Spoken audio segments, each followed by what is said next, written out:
एक बेटा ऐसा भी। माँ, मुझे कुछ महीने के लिए विदेश जाना पड़ रहा है। तेरे रहने का इंतज़ाम मैंने करा दिया है। तकरीबन 32 साल के अविवाहित डॉक्टर सुदीप ने देर रात घर में घुसते ही कहा, बेटा, तेरा विदेश जाना जरूरी है क्या? माँ की आवाज़ में चिंता और घबराहट झलक रही थी। माँ, मुझे इंग्लैंड जाकर कुछ रिसर्च करनी है। वैसे भी कुछ ही महीनों की बात है, सुदीप ने कहा। जैसी तेरी इच्छा, मरी सी आवाज़ में माँ बोली और छोड़ आया सुदीप अपनी माँ प्रभा देवी को पड़ोस वाले शहर में स्थित एक वृद्धा आश्रम में। वृद्धा आश्रम में आने पर शुरू में हर बुजुर्ग के चेहरे पर जिंदगी के प्रति हताशा और निराशा साफ झलकती थी, पर प्रभा देवी के चेहरे पर वृद्धा आश्रम में आने के बावजूद कोई शिकन तक न थी।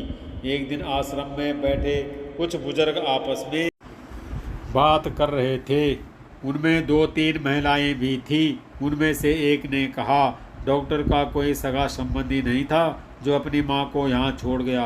तो वहाँ बैठी एक महिला बोली, प्रभा देवी के पति की मौत जवानी में ही हो गई थी।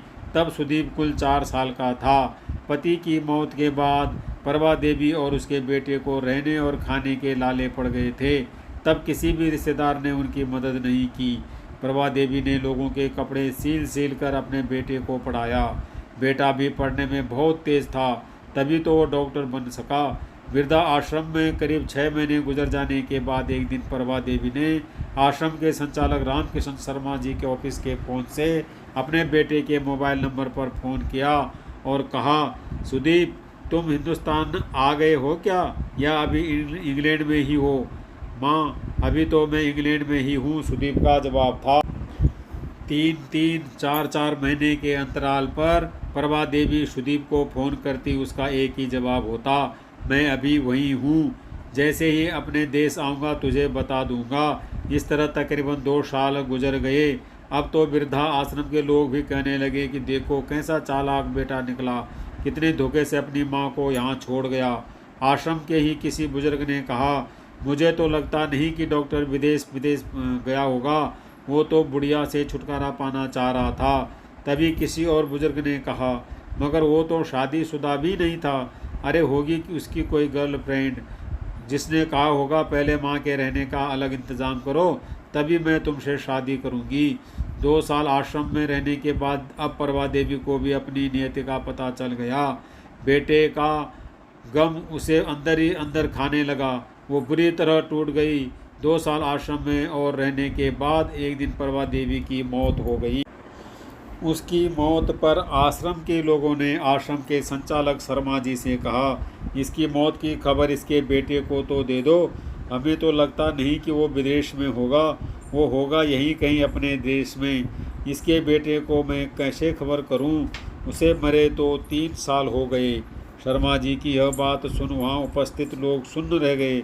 उनमें से एक बोला, मगर उसे मरे 3 साल हो गए तो प्रभा देवी से मोबाइल पर कौन बात करता था?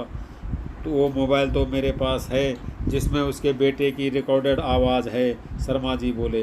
पर ऐसा क्यों? किसी ने पूछा। तब शर्मा जी बोले कि करीब 4 साल पहले जब सुदीप अपनी माँ को यहाँ छोड़ने आया था तो उसने मुझसे कहा, शर्मा जी, मुझे ब्लड कैंसर हो गया है और डॉक्टर होने के नाते मैं यह अच्छी तरह जानता हूँ कि इसकी आखिरी स्टेज में मुझे बहुत तकलीफ़ होगी। मेरे मुंह से और मसूड़ों आदि से खून भी आएगा। मेरी यह तकलीफ़ माँ से देखी न जा सकेगी। वो तो जीते जी ही मर जाएगी। मुझे तो मरना ही है, पर मैं नहीं चाहता कि मेरे कारण मेरे से पहले मेरी माँ मरे। मेरे मरने के बाद 2 कमरे का हमारा छोटा सा फ्लैट और जो भी घर का सामान आदि है वो मैं आश्रम को दान कर दूंगा। यह दास्तान सुन वहाँ पर उपस्थित लोगों की आंखें झलझला आईं। प्रभा देवी का अंतिम संस्कार आश्रम के ही एक हिस्से में कर दिया गया। उनके अंतिम संस्कार में शर्मा जी ने आश्रम में रहने वाले बुजुर्गों के परिवार वालों को भी बुलाया। माँ बेटे की अनमोल और अटूट प्यार की दास्तां का ही असर था कि कुछ बेटे अपने बूढ़े माँ बाप को वापस अपने घर ले गए।